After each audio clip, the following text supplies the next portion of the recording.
कांदा पिकाला टाकलेल्या खतांचा किंवा फवारणीचा चांगला रिझल्ट कसा भेटावा,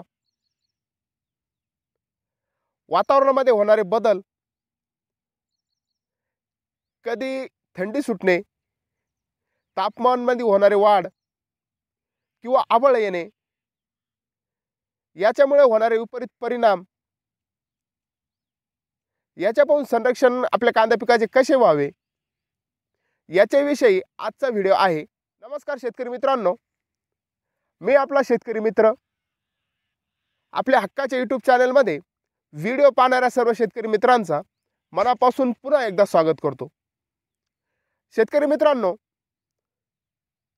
काही शेतकरी मित्रांना आजच्या होणारे वातावरणामध्ये बदल, थंडी सुटणे किंवा आबळ येणे किंवा तापमानामध्ये होणारे वाढ, याच्यामुळे आपल्या कांदा पिकावर विपरीत परिणाम पडतात। त्याच्यामुळे आपल्या कांदा पिकाची वाढ होत नाही किंवा आपल्या कांदा पिकाला टाकलेल्या खतांचा आपल्याला रिझल्ट पाहायला भेटत नाही। तर याच्याविषयी आज आपण बोलणार आहात। शेतकरी मित्रांनो, 5 ते 6 दिवस अगोदर आपण आपल्या चॅनलवर एक व्हिडिओ टाकला होता, कांदा पिकासाठी पहिली फवारणी। या फवारणीमध्ये आपली कांदा पिकाची जी परिस्थिती होती ती परिस्थिती एकदम डीप होती। कांदा पिकाची पातीची संख्या वाढलेली नव्हती, पातीची वाढ होईल नव्हती, कांदा पिकाला आपल्या मुळ्याची संख्या कमी होती, असे बरेचसे प्रॉब्लेम आपल्या कांदा पिकाला पाहायला भेटले होते।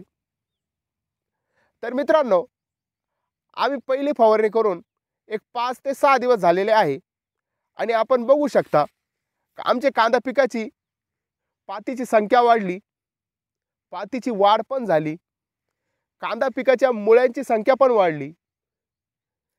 तर मित्रांनो, ह्या फवारणी पाहून आपल्याला चांगला रिझल्ट पाहायला भेटलेला आहे।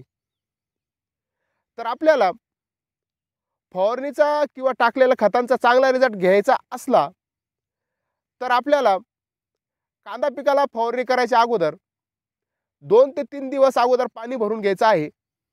त्याच्यानंतरच कांदा पिकाला फवारणीचं नियोजन करायचं आहे।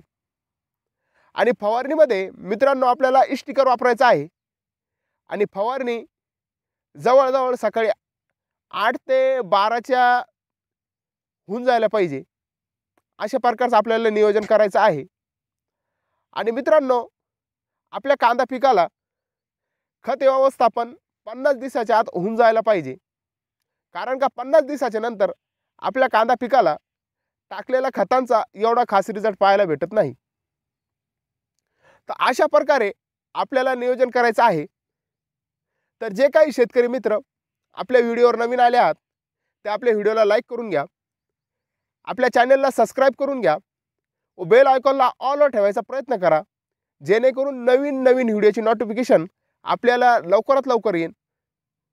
तर पुन्हा भेटूया नवीन व्हिडिओमध्ये, तोपर्यंत ठेवा आपल्या शरीराचं ध्यान। जय जवान, जय किसान।